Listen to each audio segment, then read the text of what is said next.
Welcome back to Let's Both Play Resident Evil 5. I'm BurningDogFace, and in today's lore video, we're going to learn about the Majini and Chris Redfield, because this first one is a very short file. Listed below is what is currently known regarding the Las Plagas parasite. It's redundant. Though only recently discovered, the parasite known as Las Plagas was sealed away under the family castle of Castellan Ramon Salazar for many generations. The parasite attaches itself to a human host and is assimilated by the central nervous system. Infected humans lose all rational thinking faculties and are wholly subject to control by another type of plaga known as a control plaga, usually another infected human. Hosts may lack rational thought function, but they still retain human-level intelligence, such as the ability to understand and communicate with each other. They can also use tools, and are surprisingly crafty when working in groups against an enemy. Leon S. Kennedy documented his encounter with these infected humans in the Kennedy Report. In his report, they were referred to as Ganados. The presence of Las Plagas in this mission has been confirmed. It is currently unknown how the parasites, discovered in Europe, came to be present in Africa. A known bioweapons smuggler, Ricardo Irving, is wanted for questioning regarding this matter. This information was obtained by the BSAA's Alpha team at great personal risk to themselves. Their report indicated that a Las Plagas sample was extracted from Europe and has undergone both biological and genetic modification, creating a more effective and potentially dangerous biological weapon. This modified Las Plagas has been classified by researchers as Type 2 Plagas. The presence of the Type 2 Plagas has been confirmed to be present in Africa by various intel reports. That could have been worded more clearly. Or at least less redundantly. Again. Type 2's initial infection characteristics vary from the original parasite's infection. Las Plagas, discovered in Europe, were injected into humans during the egg phase. They would then reach maturity within the host body, at which point they would assume control of the host's central nervous system. With Type 2, infection occurs from a mature parasite. This requires it to enter the host orally, usually by being forced directly into the potential host's mouth.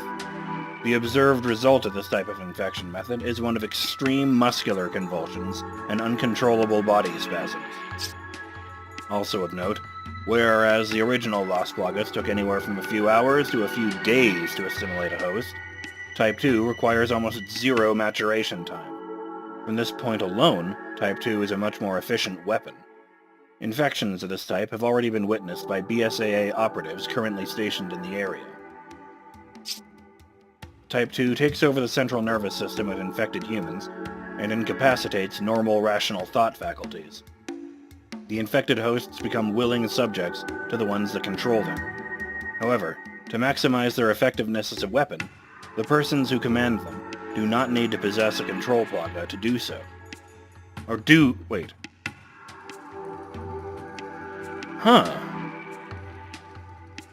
That is interesting.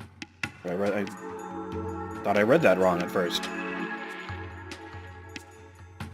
Do not need to possess a control plaga. Hosts retain their intelligence, and the abilities of the host are dependent on the abilities inherent in the human before infection. This is the same as with the original version of the Las Plagas parasite. It has been speculated that to raise their proliferation as a weapon, the parasite has been altered so that its hosts will actively infect others in order to increase their numbers. According to intel reports, Type 2 hosts are apparently known as Majini to weapons dealers. This word comes from the local language meaning evil spirit. Because the codename Type 2 exists, it is presumed that there are subsequent numbered types, e.g. Type 3 and Type 4. No confirmation of this, however, has been acquired at this time. And here's the file on Chris Redfield. Listed within this file is a general background information overview of BSAA agent Chris Redfield, as pieced together from various sources. The information listed here is neither complete, nor should it be used as a psychological analysis of the subject. Chris Redfield began his military career in the United States Air Force, possessing a service record replete with both commendations and disciplinary actions. Commanding officers have described Chris as uncompromising, possessing unwavering dedication, and having a high level of adaptability. It was these traits that saw Chris earn his wings, but also these same traits that brought him into direct conflict with superiors. Unable to settle these differences, Chris retired from the United States Air Force. After retirement, Chris was scouted by Raccoon City's Special Forces, STARS, because of his superior firearm and hand-to-hand combat skills, along with his qualifications as both fixed-wing aircraft and helicopter pilot. Joining the STARS team, I think that stands for Special Tactics and Rescue Service. I might be wrong about that. Most acronyms don't use "and" as one of the letters. Joining the STARS team, Chris was designated as Point Man, PM, for Alpha Team. As PM, it was his duty to scout and secure positions ahead of the team. His duties required him not only to be a good shooter and fighter, but also to be able to use a wide array of weaponry. It was in this area where he excelled, showing the ability to handle anything from small arms to large weapons, and the flexibility to use them as the situation dictated. Chris's performance with STARS is exemplary. It appeared that he had finally found his niche, but fate had other plans in mind for Chris. Unbeknownst to him, the next chapter in his story was about to unfold on that fateful night in July 1998. The STARS Bravo team, responding to reports of disappearances in the surrounding areas of Raccoon City, abruptly went radio silent. Alpha team was sent in to investigate. Shortly after their helicopter touchdown, they were attacked by wild, ravenous canines, known as the BOW Cerberus, and were forced to take refuge in a nearby mansion. The mansion was, in reality, the Arclay research facility for the pharmaceutical giant Umbrella. It was at this facility that they developed bioweapons and conducted uncounted illegal experiments.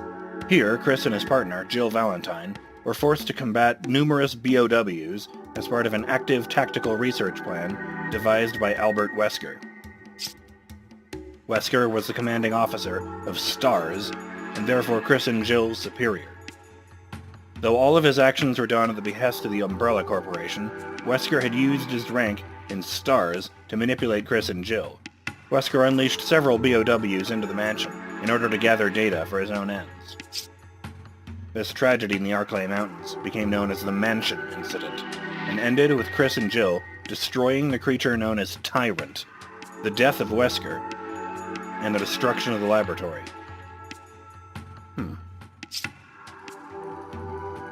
Having survived the incident at the mansion, Chris attempted to notify the authorities regarding Umbrella's activities, but all his warnings were ignored due to Umbrella's powerful sway. Having exhausted this option, he attempted to notify the US government of the situation. This too, however, proved fruitless. He knew that taking on such a large corporate entity alone would not be easy, and might in fact prove fatal, but in the end he was left with no other choice. Thus, Chris continued his investigation on his own. Without informing his family of his intentions, he soon departed for Europe. Chris wanted to shield his family from any ill effects his investigation might incur, but ironically, it brought one of his family members into the fray. When Claire Redfield was unable to get in contact with her brother, she journeyed to Raccoon City to find him. Upon arrival in the city, she found the area awash in the terror brought on by the spread of the T-virus. In that land of death and confusion, Claire met Leon S. Kennedy, and together they were able to fight their way out of the city.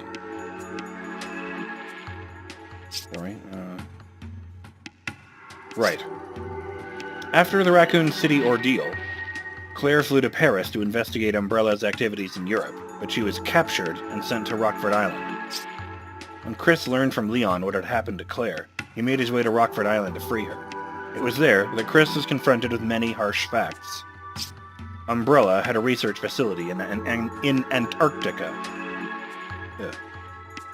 Alexia Ashford was still alive. There was a new virus called T. Veronica, and most surprising of all, most surprisingly of all, Albert Wesker was still alive. The man behind the horror of the mansion incident, Chris's former commanding officer, somehow survived the destruction of the mansion. Once again, Chris was unwittingly thrust into one of Wesker's schemes, and he was forced to face the man whose destiny appeared to be intertwined with his own. Chris was easily overpowered by Wesker's inhuman strength, but luck was on Chris's side that day. In the ensuing conflagration that consumed the island, Chris and Wesker's conflict was put on hold for the time being. With his resolve strengthened, Chris determined that no matter at what personal cost to himself, Umbrella would fall. Fast forward to 2003. Chris is in the skies over Russian. I am assuming that's a typo. His partner, Jill Valentine, by his side. At this point, Umbrella was in dire straits. In the wake of the destruction of Raccoon City, the company became embattled in litigation, and their stock price plummeted. It was only a matter of time before Umbrella collapsed. It was during this time that Chris learned of Umbrella's plans to develop a new type of BOW. Chris and Jill had obtained information and were headed to the Caucasus laboratory where the Talos plan was being conducted in secret. They were to rendezvous with an anti-bioterrorism unit and attack the location. Not long after this incident, the once seemingly untouchable Umbrella was officially no more. The seed that Umbrella sowed, however, would continue to reap tragedy for the world. BOWs were no longer restricted to areas of conflict, but were now being used in terrorist attacks against innocent civilians.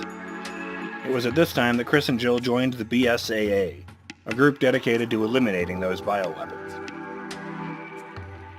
I find it interesting that they make a point of using proper, whatever you call it when you put the dots into an acronym. BOWs, Talos, STARS, but they never use it with BSAA. Wonder why. The two of them traveled the world together, partners in the fight to bring bioterrorists to justice. The shadow of Umbrella still loomed large, though, as they would soon discover. When Chris and Jill went to question Umbrella's founder, Oswell E. Spencer, about Wesker's whereabouts, they were greeted by the sight of Umbrella's founder lying crumpled on the floor and the blood-stained figure of Wesker standing over him. This would be the third confrontation between Chris and Wesker. This time, the confrontation ended in tragedy as Jill, seeing no other option, made the ultimate sacrifice to stop Wesker. With one last effort, she charged Wesker and threw both herself and him over the side of a cliff. The BSAA searched for Jill's body for 3 months, but no trace of her was ever found. After 3 months of searching with no success, Jill Valentine was officially declared dead by the BSAA. No one knows what promises Chris made in front of Jill's empty grave, but following her loss, he redoubled his efforts to eradicate all bioorganic weapons, wherever they may be. Initially stationed at BSAA's North American branch, his investigation soon took him around the world. He became involved in so many operations that he soon had more missions to his name than any other BSAA member. During one of his investigations, Chris learned of an upcoming bioweapons deal in Africa in connection with a man named Ricardo Irving.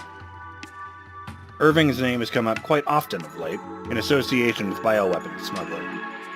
After informing the BSAA African branch, there were like 4 African branches, about Irving, Chris urgently requested permission to participate in the operation to arrest Irving.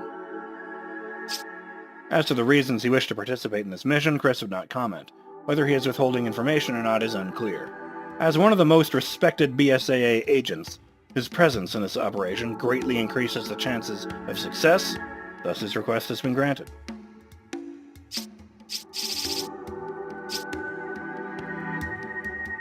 I wonder what this is about. I never heard of a game taking place in Russia in 2003. I might have missed something.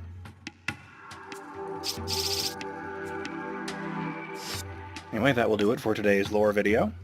I'm BurningDogFace. And I'll see you next time, along with my partner Ronan Drake, on Let's Both Play Resident Evil 5. Later.